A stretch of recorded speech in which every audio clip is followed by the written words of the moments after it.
반갑습니다. 돌집사TV입니다. 자, 오늘은 화물 운송 종사 자격 시험 영상을 준비를 했는데요. 자, 요번에 새로 업데이트된 내용들을 반영해서 최신 자료로 핵심만 준비했습니다.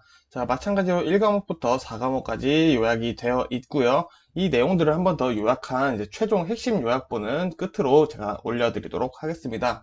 자, 그러면 오늘은 첫 번째 과목인 교통 및 화물 자동차 관련 법규 보도록 하겠습니다. 자, 먼저 용어 정리인데요. 먼저 시험에 자주 나오는 용어들만 조금 추려봤습니다. 자, 먼저 우리 차도 하면은 사실 개념은 다 알고 있는데 시험에 이렇게 나와 있는 설명들로 나왔을 때 이게 차도라고 생각하기가 쉽지가 않습니다. 그래서 이 차도의 특징은 무엇이냐?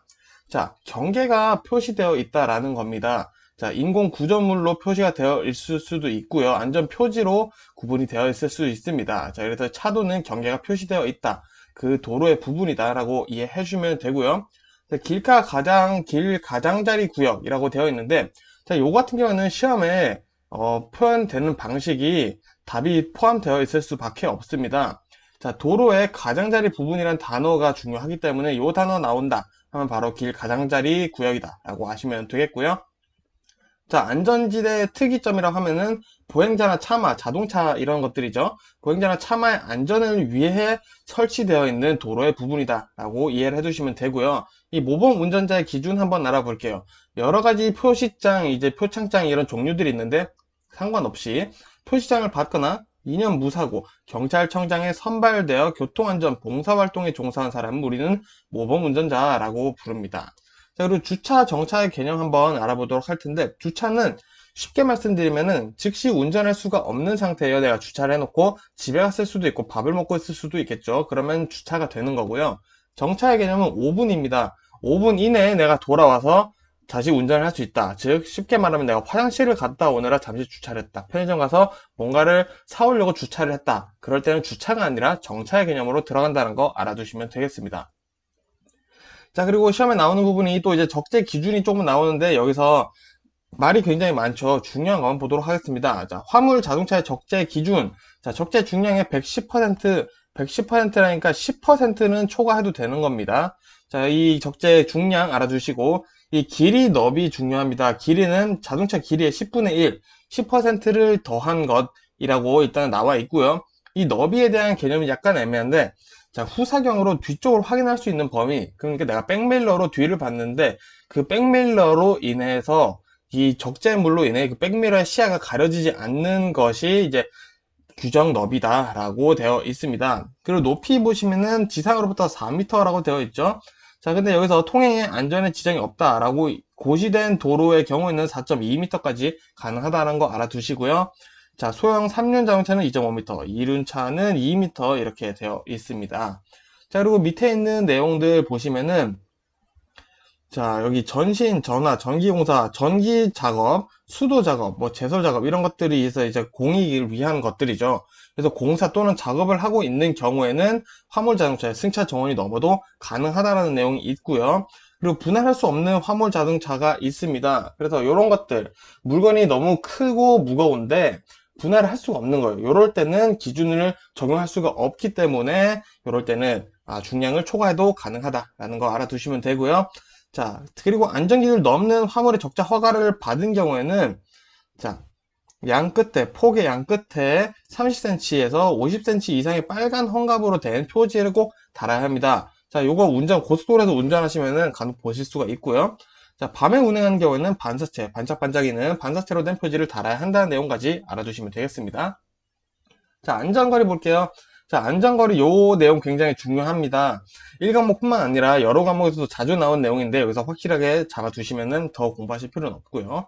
자, 먼저 공주거리, 제동거리 요 개념을 잘 잡아두셔야 되는데 공주거리는 내가 위험물을 인지하고 브레이크를 밟아서 제동이 시작되는 데까지 간 거리입니다. 그러니까 내가 앞에 장애물이다 하고 브레이크를 밟아야지 하고 브레이크에 발을 밟은 순간까지 이제 우리는 공주라고 얘기를 하고요. 자, 그럼 다음 브레이크를 밟았으니까 제동이 시작되겠죠. 그 제동이 시작되고 완전 정지, 차가 움직이지 않는 상태가 될 때까지의 상태를 제동이라고 얘기를 합니다. 그래서 이 공주와 제동을 합체하게 되면은 정지가 된다는 거 알아두시면 되겠습니다. 즉, 공주는 인지와 작동까지고 제동은 작동에서부터 정지까지가 이제 제동이다. 이 두 가지가 포함됐을 때는 우리 정지 시간 혹은 정지 거리라고 얘기를 한다는 거 확실하게 알아두시면 되겠습니다. 자, 그리고 운전에 필요한 신체 기준 보도록 하겠습니다. 자, 1종 면허와 2종 면허가 좀 다른데 1종 면허는 두 눈을 동시에 뜬 시력이 0.8, 쉽게 말해서 시력이 0.8 이상인 거고요. 두 눈이 각각 0.5 이상이어야 합니다. 다만 여기서 한쪽 눈을 보지 못하시는 분들이 계신데 그럴 때는 다른 쪽이 0.8 이상이고 수평 시야가 120도, 그리고 여기 수직 시야인데 오타가 있습니다. 수직 시야가 20도, 그리고 중심 시야가 20도 내에 암점 또는 반맹이 없는 경우에 이제 그 시력 검사를 통과하게 됩니다. 여기서 2종 운전면허 보시면은 0.5, 여기서는 다른 한쪽 눈을 못 보시는 경우는 0.6 이상이다 라고 해서 외워주시면 되겠습니다. 자, 청력까지 한번 보도록 하겠습니다. 청력은 55dB 이상의 소리를 들을 수 있어야 되고요. 보청기 사용하시는 분들은 40dB 이렇게 되어 있다는 거 알아두시면 되겠습니다. 자, 그리고 신체상, 정신상의 장애가 없을 것, 이것도 뭐 사실 당연한 이야기겠죠. 자, 그리고 여기 도로교통법령 보시면은 이제 등화에 대한 부분이 나옵니다. 자, 그래 여기서 일단 시험 문제에 자주 나오는 것들만 좀 짚어 볼게요. 자, 일단 녹색 하면은 어디든 갈 수 있다라는 내용이 되겠죠. 여기서 황색의 등화가 되어 있을 때는 일단은 멈출 준비를 해라라는 의미로 알고 있는데 문제는 여기에요.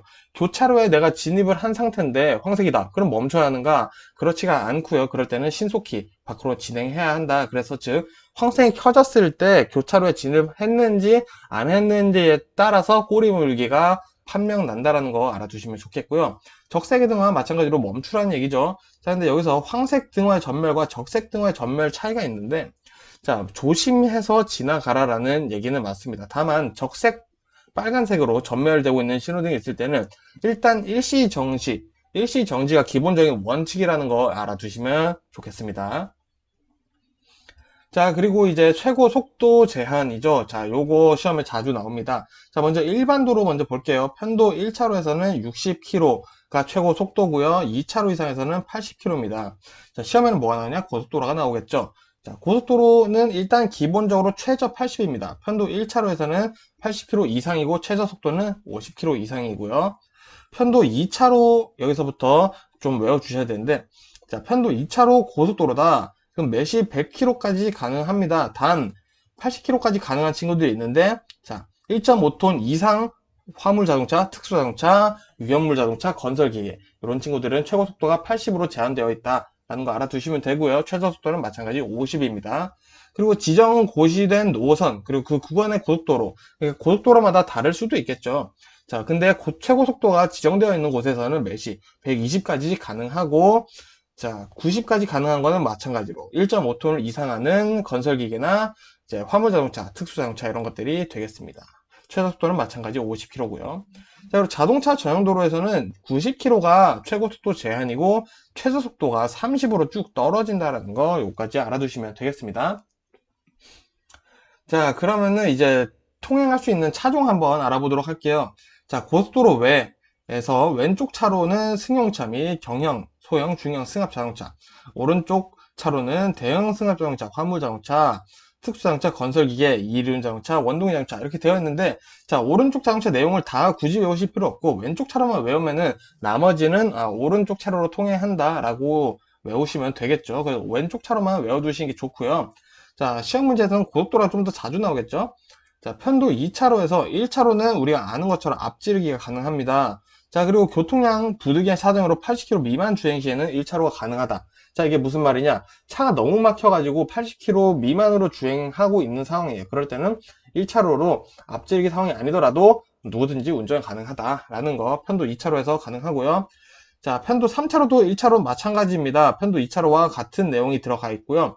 그래서 왼쪽 차로, 편도 3차로면 이제 왼쪽 차로가 중간 차로가 될 건데, 자, 승용 자동차 및 경형, 소형, 중형, 승합 자동차. 보통의 자동차들은 이제 2차로로 달려라. 이런 얘기고, 이제 오른쪽 차로가 3차로가 되겠죠. 자, 그럴 때는 이제 대형 승합 자동차, 화물 자동차, 특수 자동차, 건설기, 이런 친구들이 가게 됩니다. 자, 이런 기준 알아두시고요. 자, 요것도 자주 나옵니다. 악천후 시 기상이 안 좋을 때 최고 속도에서 얼마나 감속을 해야 하는 기준을 알아두셔야 되는데, 자, 20% 감속되는 기준 볼게요. 비가 노면에 젖어 있는 경우, 그리고 눈이 20mm, 2cm 아래로 쌓인 경우에는 최고속도 20%를 감속해야 된다라고 되어 있고요. 자, 최고속도 절반, 50%를 감속해야 되는 경우는 폭우, 폭설, 안개 등으로 가시거리가 100m 이내인 경우는 최고속도를 절반으로 줄여야 된다. 그리고 노면이 얼어 있거나 눈이 2cm 이상 쌓인 경우는 최고속도를 50% 감속해야 한다라는 거 알아두시면 됩니다. 자, 그러니까 최고속도가 만일에 80km인 고속도로가 있는데, 자, 여기서 비가 내려서 노면이 젖어 있어요. 그러면 20% 감속이니까 16km를 감속해야겠죠. 자, 이렇게 계산하는 문제 나올 수도 있으니 염두해 두시고요. 자, 추가로 알아두실 거는 경찰청장이나 지방경찰청장이 속도 제한 표지로 최고속도를 정한 경우는, 자, 이 최고속도를 우선으로 따라서 주행한다라는 거 알아두시면 되겠습니다. 자, 그러면 이제 운전면허별 운전 가능한 이제 차종 한번 보도록 할 건데, 내용이 굉장히 많습니다. 자, 그래서 중요한 것만 한번 외워볼게요. 자, 1종 대형 면허로는 뭘 운전할 수 있냐? 자, 건설기계. 자, 우리 건설이라고 하면 보통 필요한 것들이 떠오르죠? 자, 이런 것들은 대형 면허가 있어야 된다라고 알아두시면 되겠고요. 자, 그리고 보통 면허, 1종 보통으로는 뭘 할 수 있냐? 자, 뭐 우리가 아는 것처럼 승용장차 이런 것들이 있는데, 자, 요 기준 한번 외워 놓을게요. 승차 정원이 15인 이하인 승합자동차, 그리고 12톤 미만의 화물자동차까지는 일종 보통 면허로도 가능하다라는 거 알아두시면 되겠습니다. 자, 그리고 일종 소형 면허 보시면은 이제 3륜 화물자동차, 3륜 승용자동차, 원동기 장치자전거 이런 것들이 있고요. 자, 특수 면허에 이제 견인차들이 추가되고 군안차가 추가가 되는데, 자, 대형 견인차 하면 말 그대로 견인차, 특수장점 모두 가능해요. 근데 소형 견인차 하면은 3.5톤 이하로 제한되어 있다는 거 알아두시면 되겠고요. 군용차는 당연히 군안형 특수자동차를 운전할 수 있는 특수면허가 되겠습니다. 자, 그럼 2종 볼게요. 2종 보통면허. 자, 여기서도 주목해서 보셔야 될 게 승차정원 10인 이하의 승합자동차라고 되어 있죠. 자, 요게 대형과의 이제 차이점이 됩니다. 그리고 적재 중량 4톤 이하의 화물자동차까지는 이제 2종 보통면허로도 가능하다라는 거. 요거 1종 보통면허와의 차이 구분해서 외워주시면 될 것 같습니다. 자, 그리고 벌점 기준 한번 보도록 할게요. 자, 사면 한 명당 벌점 90점입니다. 자, 단 72시간 3일이죠. 3일 이내에 사망하신 분들을 숫자로 해서 이제 벌점이 매겨지게 되고요. 중상, 자, 3주 이상의 치료를 요하는 3주, 전치 3주 이상이 나오는 거죠. 그럴 때는 중상 15점이고요. 경상, 3주 미만 5일 이상의 전치가 나왔을 때 이제 5점. 그리고 부상 2점 5일 미만이다 라는 기준 알아두시면 되겠습니다.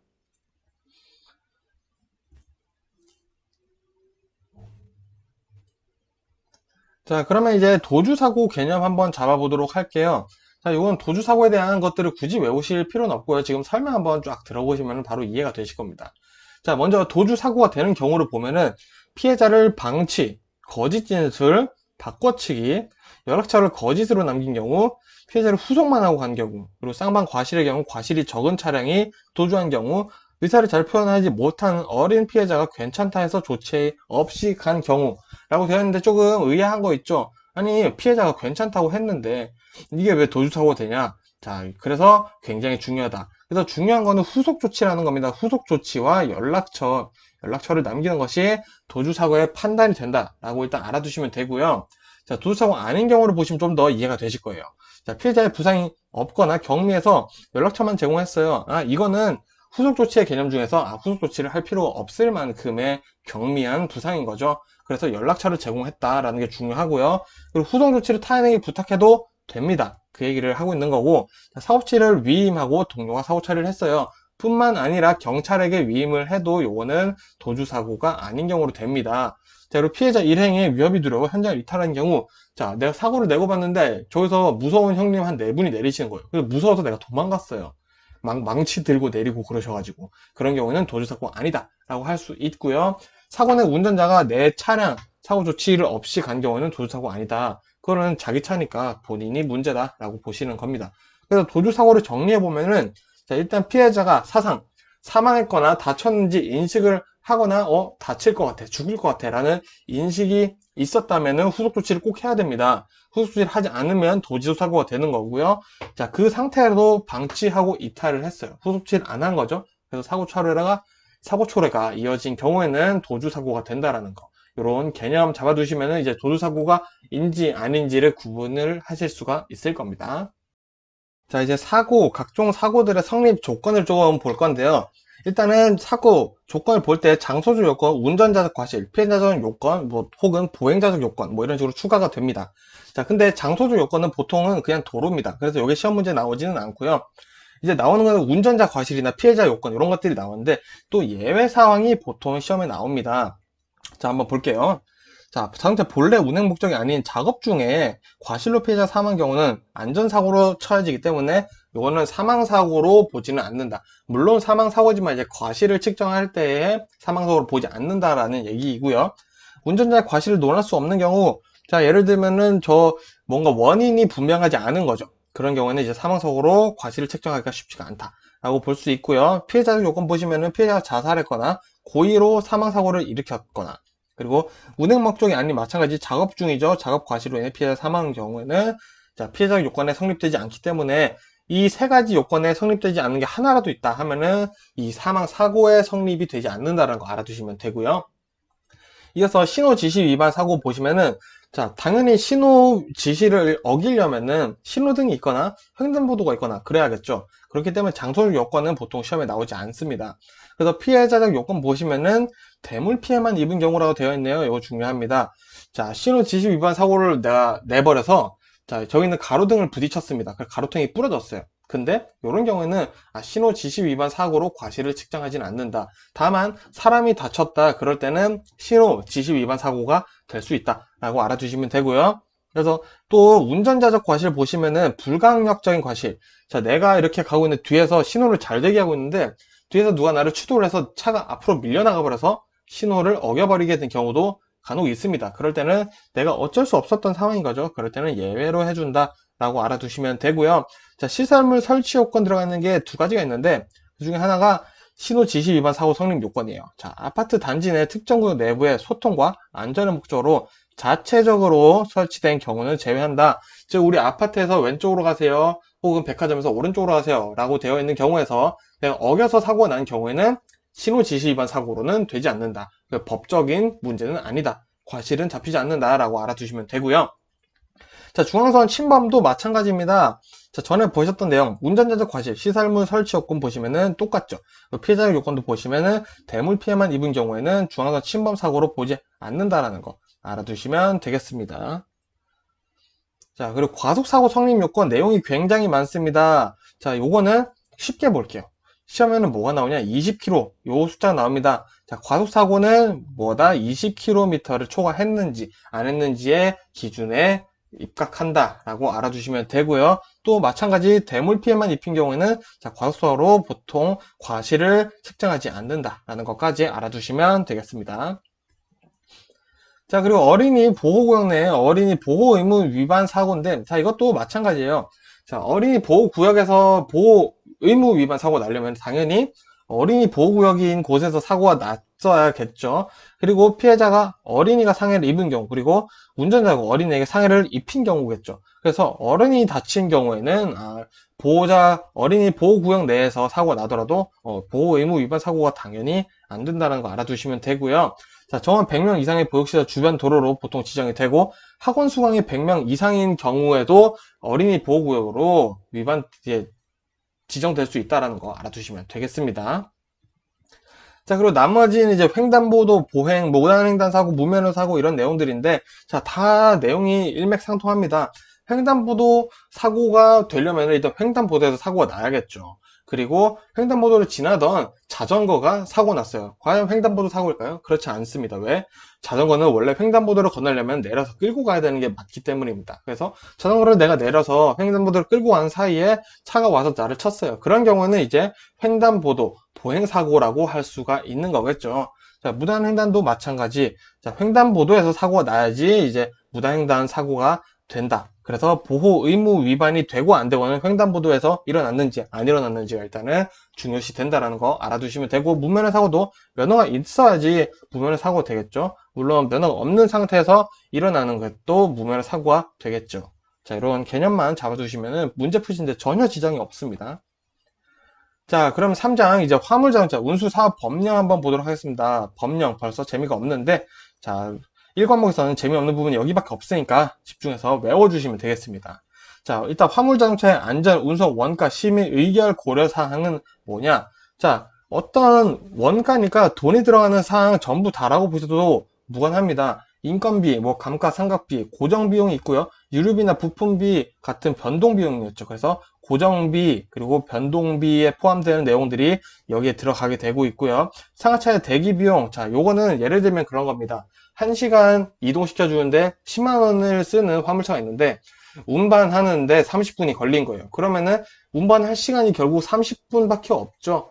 자, 상하차 하는데 30분이 걸려버렸어요. 그럴 때 발생하는 손실이 생기겠죠. 그런 것들도 이제 심의, 안전 운송 원가를 심의하고 의결하는 고려 사항이 된다 라고 보시면 되겠고요. 이런 것들은 보통 대통령령으로 정한다 라고 알아두시면 되겠습니다.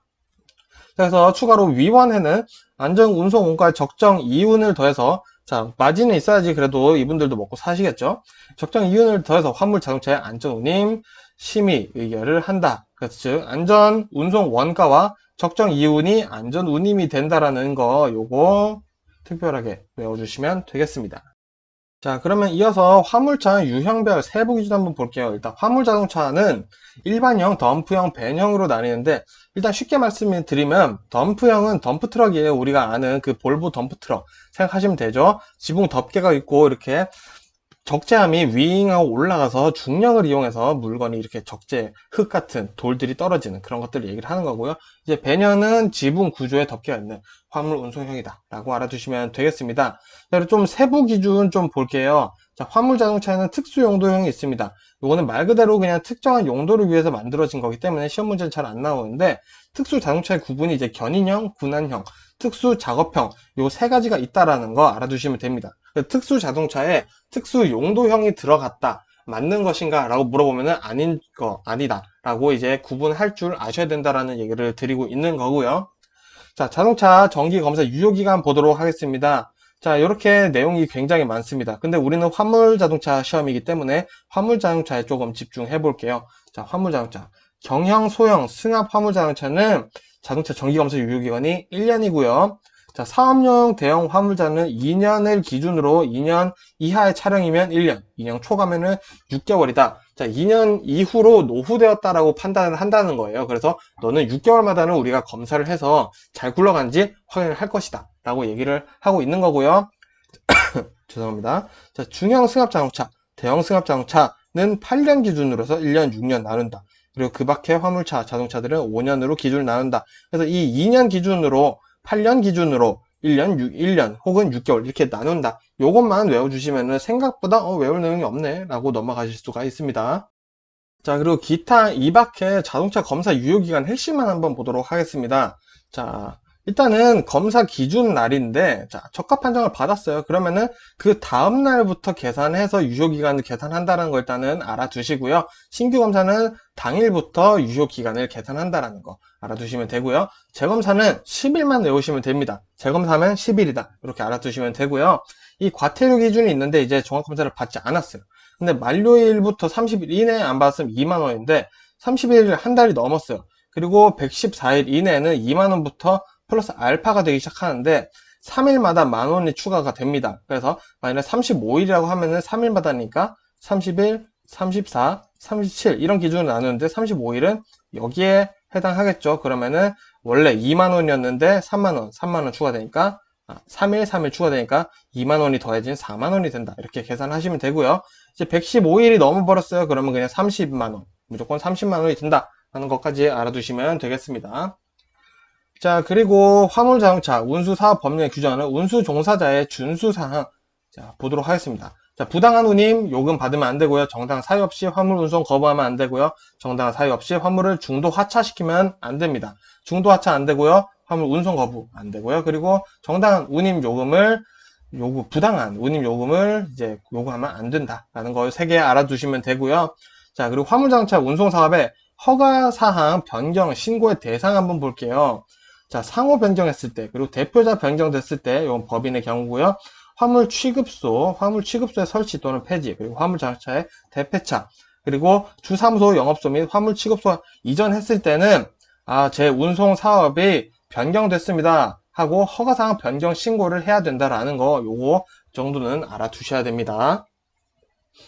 자, 그리고 자동차의 운행 제한 보도록 할게요. 자, 전시, 전쟁이나 시변, 비상사태, 그리고 극심한 교통체증 발생 예방이나 소통 원활을 위한 경우는 뭐 제한이 가능하다. 그리고 대기 오염 방지를 위해서도 제한이 가능하다라는 거 알아두시면 되고요.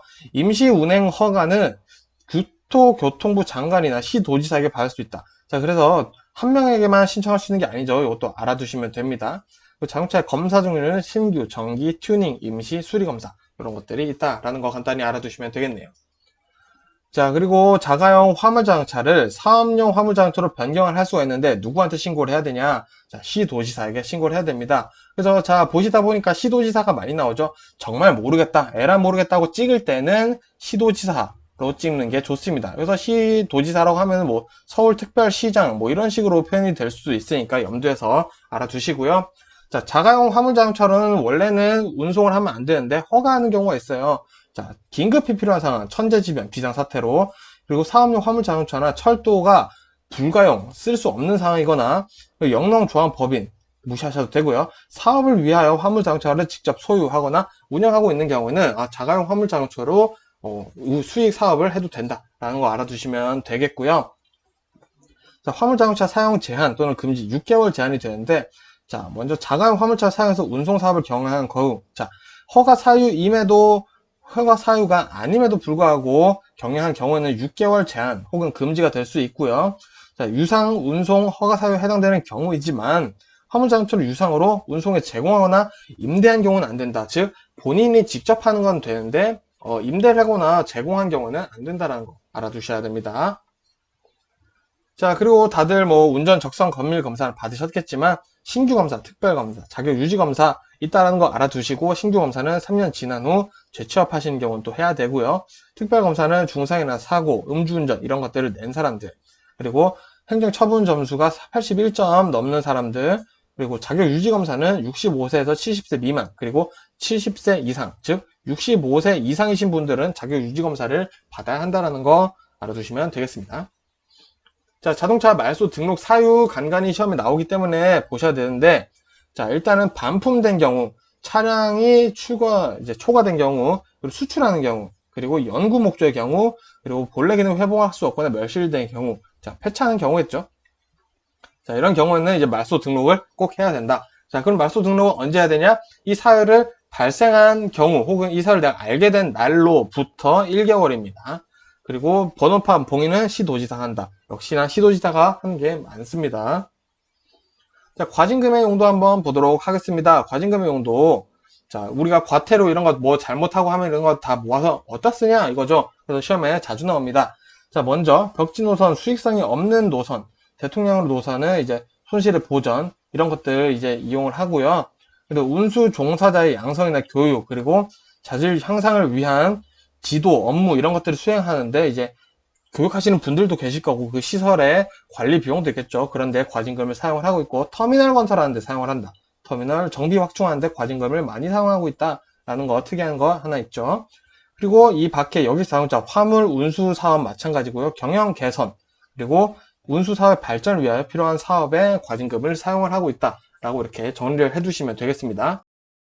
자, 조금만 더 참으시면 됩니다. 재미없는 내용들이 거의 끝나갑니다. 자, 화물의 기준 한번 볼게요. 이번에는 화물이란 건 폭발성, 인화성, 부식성 물품, 혐오감 주는 물품, 동물, 그리고 악취가 나는 수산물이라고 일단은 기본적으로 되어 있고 합한 강목, 그리고 기계, 기구류 뭐 이런 것들이 되겠죠. 그래서 특이한 거는 뭐냐, 화주 한 명당 화물의 중량이 20kg 이상이거나 용적이 4만 세제곱미터 이상인 건데 이거는 사람 한 명이 이제 20kg를 드는 이상이어야 된다라는 기준에서 이제 화물이 된다라고 보시면 되겠습니다. 자, 그리고 운송 약관 간단하게 보시면은 자, 순서를 볼게요. 운송 약관을 신고하고 할 때는 운송 약관 신고서를 관청에 제출을 합니다. 자, 그러면은 운송 사업자가 그 약관 신고서를 받았죠. 그럼 그거를 운송 약관을 정해서 이제 국토교통부 장관에게 신고를 하게 됩니다. 그리고 이 운송 약관에는 손해배상이나 면책에 관한 사항이 기재되어야 한다라는 거 핵심이니까 알아두시면 되겠습니다. 자, 끝으로 이제 대기환경보전법령 알아보고 넘어가도록 하겠습니다. 자, 내용이 많은데 시험에는 요게 자주 나와요. 자, 세 가지 목적. 이 대기환경보전법령의 목적이 뭐냐? 첫 번째, 예방, 국민 건강, 환경 오염 예방이고요. 관리, 대기 환경이나 지속 가능한 관리와 보존을 하기 위한 목적이 있고, 건강, 모든 국민이 건강하고 쾌적한 환경에서 생활할 수 있게 대기 환경 보존 법령을 정했다라고 알아두시면 되겠고요. 그래서 시험에 나오는 관련 용어들을 한번 뽑아볼게요. 대기 오염 물질, 자, 대기 오염의 원인이 되는 가스나 입자상 물질, 이런 거 잘 봐주시면 되고요. 가스는 자, 기체상 물질, 물질이 연소나 합성, 분해되면서 발생하는 기체상 물질입니다. 자, 그리고 매연을 연소할 때 생기는 건데, 자, 입자상 물질이네요. 즉, 고체라는 얘기죠. 자, 검댕도 마찬가지로 고체입니다. 자, 그래서 요거는 이제 유리탄소가 둘 다 유리탄소로 되는데, 그래서 검댕은 응결돼서 뭉쳐서 생기는 것이다 라고 요 검댕을 외워두신 게 조금 차이 구별하시는데 편하실 거고요. 자, 저공해 자동차는 뭐냐? 대기오염 배출이 없거나 배출 허용 기준이 적은 차를 우린 저공해 자동차라고 얘기를 합니다. 그리고 공회전 제한 장치는 자, 차에서 배출되는 대기오염 물질이 너무 많아서 자, 그 물질을 줄이기 위해서 연료를 절약하기 위해서 자동차에 부착하는 장치를 공회전 제한 장치다라고 얘기를 합니다.